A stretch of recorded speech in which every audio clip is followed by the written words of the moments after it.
సుమన్ టీవీలో మీ personal and business promotions కోసం కింది నెంబర్కి కాంటాక్ట్ చేయండి. అందరికీ నమస్కారం.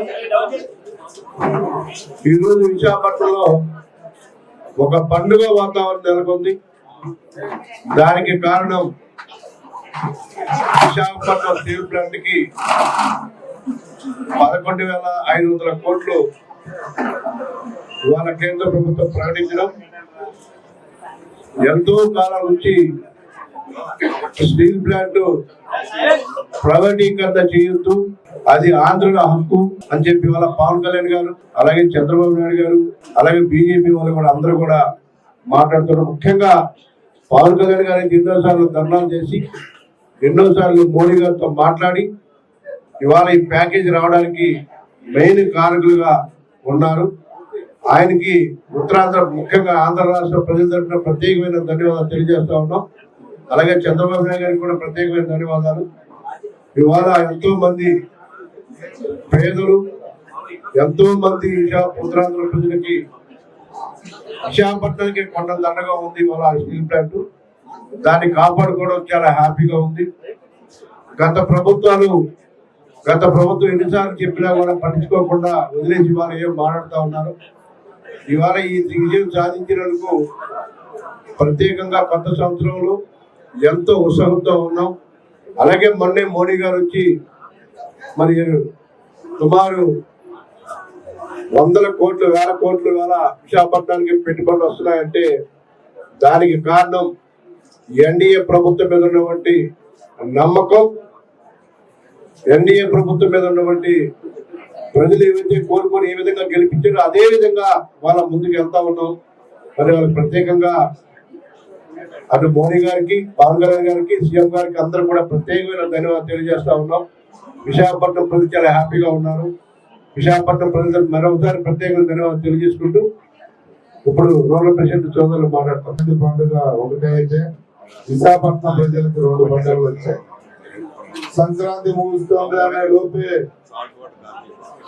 ఇక్కడ ప్రజల చిరకాల వాంఛ, ఆశయం ఏదైతే ఉందో విశాఖ ఉక్కు ఆంధ్రుల హక్కు అన్న నినాదంతో మొదలైన ఈ స్టీల్ ప్లాంట్ కాపాడుకుంటామన్న ఆ దీక్ష ఫలితం గౌరవ జనసేన అధ్యక్షుడు అప్పుడు అధ్యక్షులుగా ఉన్నప్పుడు ఈ ప్రభుత్వం ఎన్డీఏ ప్రభుత్వం రాకముందు కూడా నేను మీకున్నాను అని చెప్పి మీతో పాటు నేను పోరాటం చేస్తానని పిలుపునిచ్చిన మా అధ్యక్షుడు పవన్ కళ్యాణ్ గారికి ధన్యవాదాలు తెలియజేస్తా ఉన్నాం. మరి అధికారంలోకి వచ్చిన తర్వాత అధికారంలో కూడా గౌరవ ముఖ్యమంత్రి చంద్రబాబు నాయుడు గారు కానీ, పవన్ కళ్యాణ్ గారు కానీ ప్రతి వేదిక మీద ఇక్కడ మీటింగుల్లో విశాఖ ఉక్కులు కాపాడుకుంటామని చెప్పి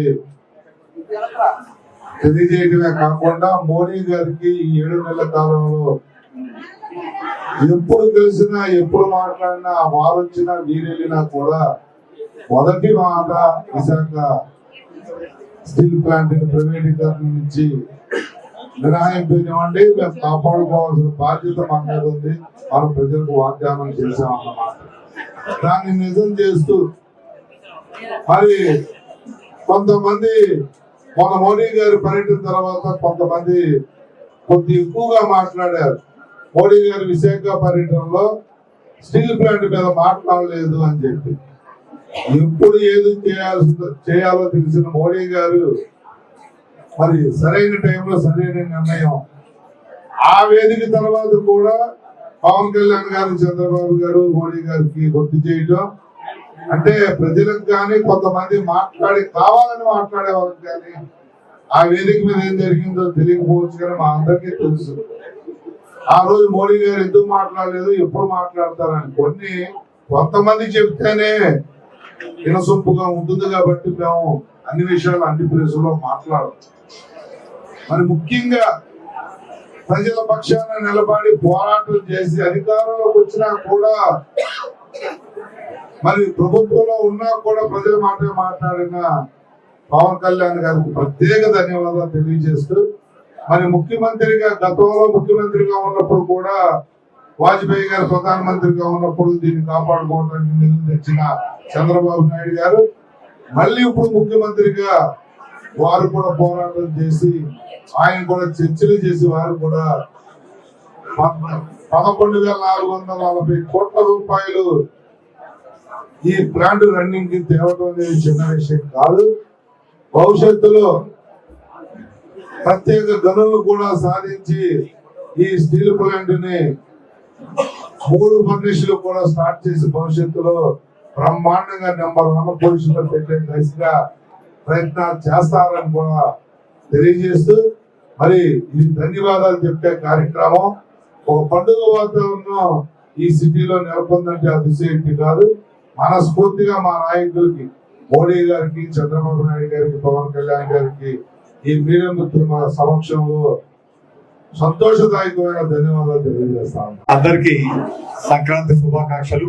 సంక్రాంతి పండుగ ఎట్లా చేసుకున్నారో తెలియదు కానీ ఈ రోజు నిజమైనటువంటి సంక్రాంతి అందరికీ, ముఖ్యంగా తెలుగు వారందరికీ, 2 తెలుగు రాష్ట్రాలకి, ఈ దేశంలోనే ఎంతో ప్రతిష్టాకరమైనటువంటి విశాఖ స్టీల్ ప్లాంట్ ప్రభుత్వ రంగ సంస్థగా ఆ రోజు 32 మంది ఆత్మత్యాగంతో ఆనాడు ఉన్నటువంటి తెన్నేటి విశ్వనాథం గారి నాయకత్వంలో ఏర్పాటైనటువంటి విశాఖ ఉక్కు కర్మాగారాన్ని ఈరోజు కూటమి ప్రభుత్వం శాతల ప్రభుత్వం కానీ మాటల ప్రభుత్వం కాదు అన్నది నిరూపించి 7 మాసాల్లోనే ఏవైతే జటిల సమస్యలతో గత 5 సంవత్సరాలు ఇబ్బంది పడ్డామో, రాజధాని లేక పోలవరం ప్రాజెక్టు పూర్తిగా నిర్వీర్యం చేసి విశాఖ స్టీల్ ప్లాంట్ ప్రైవేటీకరణ చేయడానికి, ఆ స్టీల్ ప్లాంట్ సంబంధించినటువంటి భూములు అమ్మడానికి గత ప్రభుత్వం స్వయంగా గత ముఖ్యమంత్రి గారే ఈ భూములు అమ్ముకోండి అని చెప్పినటువంటి పరిస్థితి మీ అందరికీ కూడా తెలుసు. రాష్ట్ర ప్రభుత్వం అంగీకరించింది కాబట్టి ప్రైవేటీకరణ కార్యక్రమాన్ని ముందుకు తీసుకెళ్తున్నామని దేశ ఆర్థిక మంత్రి నిర్మలా సీతారామన్ గారు స్వయంగా పార్లమెంట్ లో చెప్పినటువంటి సందర్భం మనందరికీ కూడా తెలుసు. ఇటువంటి పరిస్థితుల్లో కూటమి ప్రభుత్వం వచ్చిన వెంటనే 7వ మాసంలోనే ఇటువంటి ప్రతిష్టాకరమైనటువంటి స్టీల్ ప్లాంట్ కి ఒక గట్టి పునాది మళ్ళీ వేయడం జరిగింది. ఈ పునాది ద్వారా దేశంలోనే నెంబర్ 1 స్టీల్ ప్లాంట్ గా రూపొందించడానికి కావాల్సినటువంటి చర్యలు కూడా ఎన్డీఏ ప్రభుత్వం తీసుకోవడం జరుగుతుంది. దీనికి విశాఖ ప్రజల తరపున, ఉత్తరాంధ్ర తరపున, తెలుగు రాష్ట్ర ప్రజల తరపున మన గౌరవ ప్రధానమంత్రి నరేంద్ర మోడీ గారికి నా హృదయపూర్వక ప్రజల తరపున అభినందనలు, కూటమి తరపున అభినందనలు వారికి తెలియపరుస్తూ ఉన్నా. అంతేకాదు, మేము ఒక్క ఉదాహరణ చెప్తాను. ఇక్కడ ఎంతో అనుభవశాలైనటువంటి వ్యక్తి ముఖ్యమంత్రి అయితే పరిపాలన ఏ రకంగా ఉంటుంది అన్నది చంద్రబాబు నాయుడు గారి పరిపాలనలో చూస్తున్నాం 7 మాసాలు.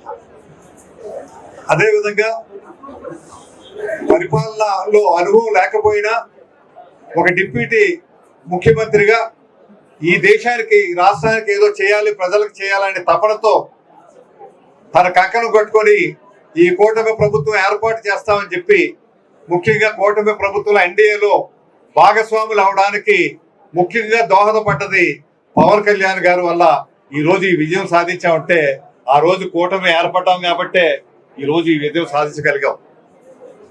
లేదంటే మన ఊహకు అందనటువంటి విధంగా పరిస్థితులు ఉండేవి. ఈరోజు చిత్తశుద్ధితో పనిచేసినటువంటి నాయకులు ఈ రోజు రాష్ట్రంలో కానీ కేంద్రంలో కానీ ఉన్నారు.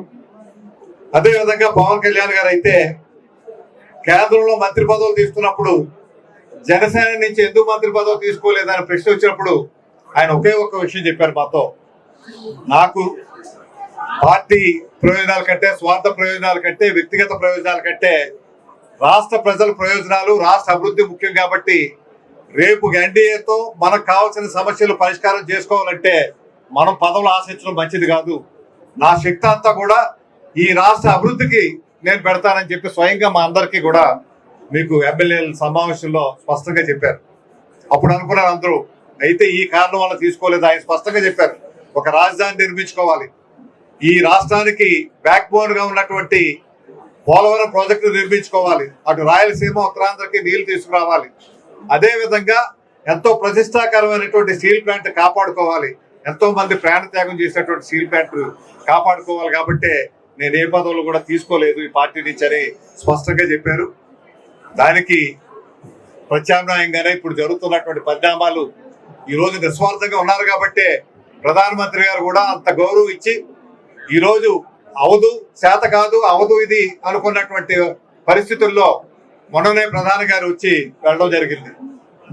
కానీ వారు ఒక ప్రణాళికతో దీన్ని పూర్తి స్థాయిలో మళ్ళీ ప్రక్షాళన చేసి దీన్ని నిలబెట్టాలనేటువంటి కార్యక్రమం జరుగుతుంది. త్వరలోనే వీటికి కావాల్సినటువంటి క్యాప్టివ్ మైన్స్ కానీ అటు ఓఎండిసితో కానీ లేదా ఎన్ఎండిసి కానీ ఎంఎండిసితో కానీ టైఅప్ పెట్టుకొని దానికి క్యాప్టివ్ మైన్స్ రావడానికి కావాల్సిన విధంగా ఆ కృషి కూడా రాష్ట్ర ప్రభుత్వం ద్వారా ఎన్డీఏ ప్రభుత్వం చేస్తుందనేసి మీ అందరికి కూడా మరొకసారి తెలియపరుస్తూ, ఇది 3వసారి జీవితం ఇవ్వడం స్టీల్ ప్లాంట్ కి. మొదటి పర్యాయం పివి నరసింహరావు గారి హయాంలో ఆ రోజు 94-95 సంవత్సరం నాకు జ్ఞాపకం ఉంటే అప్పుడు కూడా చాలా నష్టాల్లో ఉంటే అప్పుడు కూడా ఈక్విటీలో 4,000 కోట్ల రూపాయలు ఈక్విటీగా కన్వర్ట్ చేశారు. 8,000 కోట్ల రూపాయలు అప్పుల్లో ఉంటే ఇప్పుడు ఈ రోజున మళ్ళీ అంత భారీ స్థాయిలో 10,400 కోట్ల రూపాయలు ఈక్విటీ భాగస్వామిగా కేంద్ర ప్రభుత్వం రావడం అంటే దీనికి పూర్తిగా గట్టి పునాదులు వేసే కార్యక్రమం జరుగుతుంది. అదేవిధంగా వర్కింగ్ క్యాపిటల్ క్యాపెక్స్ కూడా అది ప్రొఫెషనల్ షేర్స్ కింద మార్చి 1,140 కోట్ల రూపాయలు వాటికి పెట్టారు. అసలు ఈ ప్లాంట్ గత 4 నెలలుగా జీతాలు కూడా లేనటువంటి పరిస్థితి ఉంది అక్కడ ఉద్యోగస్తులకి. అదేవిధంగా ఈ ప్లాంట్ తను నష్టపోతూ దేశానికి మేలు చేసే విధంగా ఇప్పటి వరకు కూడా ఈ ప్లాంట్ మొదలు పెట్టాక 96,200 కోట్ల రూపాయలు ట్యాక్సుల రూపాన ఈ దేశానికి తను చెల్లించుకున్నటువంటి ఉంది. ఎక్సైజ్ కానీ, ఇన్కమ్ ట్యాక్స్ కానీ, సేల్స్ ట్యాక్స్ కానీ, ఈవెన్ మీకు డిబెంచర్స్ ఏదైతే వచ్చాయో ఆదాయంలో వచ్చిన వాటిలో ఇచ్చినటువంటివి కానీ, డివిడెండ్స్ ఒకటే 17,500 కోట్ల రూపాయలు. ఒక ఎక్సైజ్ డిపార్ట్మెంట్కే 39,800 కోట్ల రూపాయలు ఎక్సైజ్ డిపార్ట్మెంట్ కట్టింది. అదేవిధంగా ఇన్కమ్ ట్యాక్స్ అయితే సుమారు 28,000 కోట్ల రూపాయలు ఎంతగా కంట్రిబ్యూట్ చేసి ఈ ప్రాంత రాష్ట్ర అభివృద్ధికి దోహదపడి ఈ విడిపోయినటువంటి ఆంధ్ర రాష్ట్రంలో ఇదే పెద్ద మనకు పరిశ్రమ. ఈ పరిశ్రమను మనం జాగ్రత్తగా కాపాడుకోవాల్సినటువంటి అవసరాన్ని గమనించాల్సిన అవసరం ఉంది. కాబట్టే నరేంద్ర మోడీ గారు, ప్రధానమంత్రి గారు ఇటువంటి మంచి చర్య తీసుకొని నిన్న కేబినెట్ సమావేశంలో ఒక మంచి ఆర్థిక ప్యాకేజ్ ఇచ్చారు.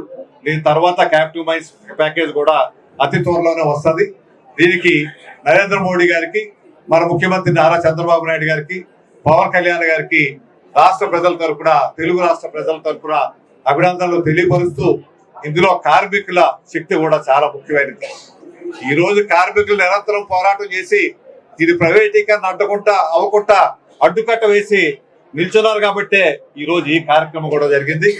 కార్మిక ప్రపంచానికి కూడా నా హృదయపూర్వక అభినందనలు జనసేన పార్టీ నుంచి వారికి తెలియపరుస్తూ, భవిష్యత్తులో ఇటువంటి మంచి కార్యక్రమాలతో దేశంలోనే నెంబర్ 1 రాష్ట్రంగా, నెంబర్ 1 స్టీల్ ప్లాంట్ గా అభివృద్ధి కావడానికి కావాల్సిన చర్యలన్నీ కూడా ఈ ఎన్డీఏ ప్రభుత్వం తీసుకుంటుందనేసి మీ ద్వారా ప్రజలకు తెలియపరుస్తూ, మొన్ననే ప్రధానమంత్రి సమావేశానికి అపూర్వమైనటువంటి స్వాగతం.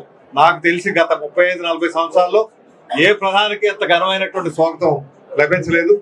దానికి రుణం తీసుకునే విధంగా ప్రధానమంత్రి గారు కూడా ఇటువంటి చర్యలు తీసుకోవడం అనేది నిజంగా వారికి రాష్ట్ర ప్రజలు రుణపడి ఉంటారని తెలియపరుస్తున్నారు. జనసేన నాయకులు గాని, జన సైనికులు గాని, వీర మహిళలు గాని, స్టీల్ ప్లాంట్ ఉద్యోగస్తులు గాని, దీనికి సారథి మన అధ్యక్షుడు పవన్ కళ్యాణ్ గారు. దీపం పథకం కింద ఫిబ్రవరి 4, 2021లో ఏ రోజైతే కేంద్ర ప్రభుత్వం అనౌన్స్ చేసిందో స్టీల్ ప్లాంట్ ప్రైవేటీకరణ చేస్తాము అని, ఫిబ్రవరి 9, 2021 మన అధ్యక్షుడు పవన్ కళ్యాణ్ గారు, పిఎస్సి చైర్మన్ నాదెండ్ల మనోహర్ గారు ఢిల్లీ వెళ్లి పవన్ కళ్యాణ్ గారు అమిత్ షా గారితో మాట్లాడి, స్టీల్ ప్లాంట్ ని ఒక ఎంటర్ప్రైజెస్ గా చూడకండి, ఆంధ్రుల అభిమాన హక్కు, అది ఆత్మ గౌరవ హక్కు, దీన్ని వేరే కోణంలో చూడవలసిన ఆవశ్యకతని నొక్కి చెప్పడంతో ఆ రోజు స్టీల్ ప్లాంట్ ప్రైవేటీకరణ వేగం తగ్గింది. తర్వాత అనేక సందర్భాల్లో స్టీల్ ప్లాంట్ లోనే జన సైన్యాన్ని ఒక బహిరంగ సభ 5 లక్షలు, సుమారు 5 లక్షల మందితో బహిరంగ సభ జరిపి కేంద్ర ప్రభుత్వానికి, అప్పటి రాష్ట్ర ప్రభుత్వానికి కూడా తెలియచేయడం జరిగింది, స్టీల్ ప్లాంట్ ప్రైవేటీకరణ జరగడానికి వీల్లేదు. తరువాత మంగళగిరి ఆఫీసులో జన సైనికులు, వీర మహిళల అందరి సమక్షంలో ఒక రోజంతా జనసేనాని పవన్ కళ్యాణ్ గారు ఉక్కు దీక్ష చేయడం జరిగింది. ఎప్పుడైతే ఈ సక్సెస్ కి మూల బిందువు పవన్ కళ్యాణ్ గారు నేను చెప్తాను. ఎందుకంటే ఆయన భవిష్యత్తుని చాలా ఊహించి కూటమిని కూడగట్టడంలో సింహభాగం పాత్ర పోషించారు. కూటమి ఎప్పుడైతే ఏర్పడిందో పవన్ కళ్యాణ్ గారి ఆలోచనకి అనుగుణంగా ఈ రాష్ట్రంలో అన్ని కార్యక్రమాలు జరుగుతున్నాయి. అందులో భాగంగానే ఈ రోజు స్టీల్ ప్లాంట్ ప్రైవేటీకరణ ఆగింది. 11,440 కోట్లు ప్యాకేజీ ప్రకటించడం, ఇంకా భవిష్యత్తు ఆంధ్రాకి ఏదైతే ఆంధ్రుల హక్కుని పోరాట ఫలితంలో ఎంతో మంది త్యాగాలకి నిలయంగా ఈ రోజు మన స్టీల్ ప్లాంట్ ఉందో, అలాగే ఇది ఉత్తరాంధ్రకి ఇది లైట్ హౌస్ లాంటిది. కాబట్టి ప్రత్యేకించి ఆంధ్రప్రదేశ్ గాని ఉత్తరాంధ్ర ప్రజలకు గాని ఈ రోజు పండగ వాతావరణం. ఈ సందర్భంగా మన గౌరవ ప్రధానమంత్రి నరేంద్ర మోడీ గారికి, అలాగే మన గౌరవ ముఖ్యమంత్రి నారా చంద్రబాబు నాయుడు గారికి, అలాగే మన అధ్యక్షులు ఉప ముఖ్యమంత్రి శ్రీ కొణిదెల పవన్ కళ్యాణ్ గారికి కృతజ్ఞతలు తెలియజేసుకుంటూ ఈ మన పార్టీ ఆవరణలో ఈ రోజు పండగ వాతావరణం చేసుకుంటూ వాళ్ళందరికీ కూడా కృతజ్ఞతలు తెలియజేసుకుంటూ పాలాభిషేకం చేస్తూ ఈ రోజు టపాసులు పేలుస్తూ చాలా ఈ రకంగా సంతోషాన్ని వ్యక్తం చేయడానికి మా జన సైనికులు, వీర మహిళలు, నాయకులు అందరూ కూడా ఈ రోజు అత్యంత ఉల్లాసంగా ఈ పండుగ చేసుకుంటున్నాం.